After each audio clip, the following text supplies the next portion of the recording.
Hi there. Today, a group of ADA students will discuss Vroom-Yetton-Jago Contingency Model. This contingency model is a situational leadership theory of industrial and organizational psychology. The situational theory argues that group decision making is realized in terms of decision quality, decision acceptance, and time constraint. Also, the model identifies 5 different leadership styles. The first one is autocratic 1. In this style of leadership, decisions are made by the manager only. The second is autocratic 2. The information is provided to the manager by employees, but he makes the final decision. The next one is C1. The manager meets the employees individually and exchanges ideas, but makes the final decision alone. The fourth one is C2. The manager meets employees as a group, but makes his own decision at the end.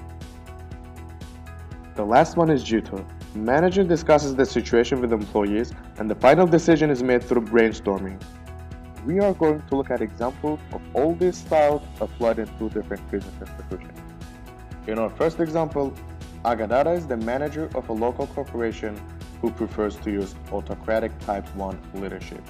As you know, in this type of leadership, the leader makes his own decision using information that is readily available to him at the time.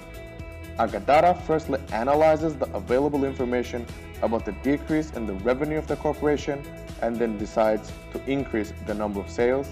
But as you see, the manager makes it alone. There's no employee involvement. The second example is about autocratic type 2. In this type of leadership, leader collects required information from followers and then makes decision alone. The manager, Agadara, only accepts relevant documents from his employees, Alibay and Malik, starts to analyze them and at the end makes a decision alone. In autocratic type 2, the employees only participate in providing the information for the manager's decision making. Although this type of leadership is good for fast and immediate decision making, there is no employee involvement. Consultative type 1. In this type of leadership, leader shares problem to relevant followers individually and seeks their ideas and suggestions and makes a decision alone. Agadara calls Malik and Alibay one by one to ask for their contributions about the current problem. He considers all of their contributions after they leave the room but makes the decision on his own.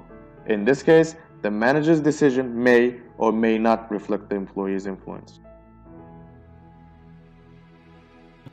Consultative type 2. In this type of leadership, leader shares problem to relevant followers as a group and seeks their ideas and suggestions and makes a decision alone. In this example, the manager invites both employees to the discussion of the current problem, listens to their suggestions attentively, but when it comes to the acceptance of the decision, again, the manager makes it alone.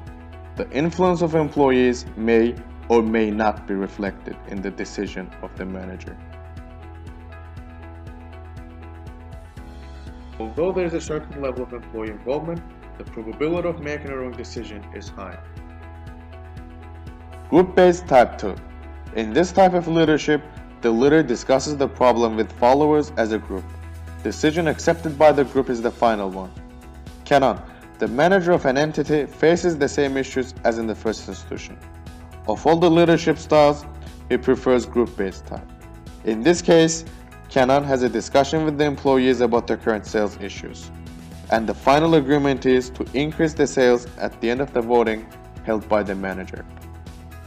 The benefits of applying this type of decision-making style is that it ensures a wide range of ideas and definite employee contribution to the final decision.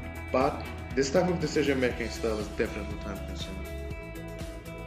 For both institutions, there is no time constraint and the decision-making process requires a comprehensive consideration. Therefore, the G2 type is most preferable in this case.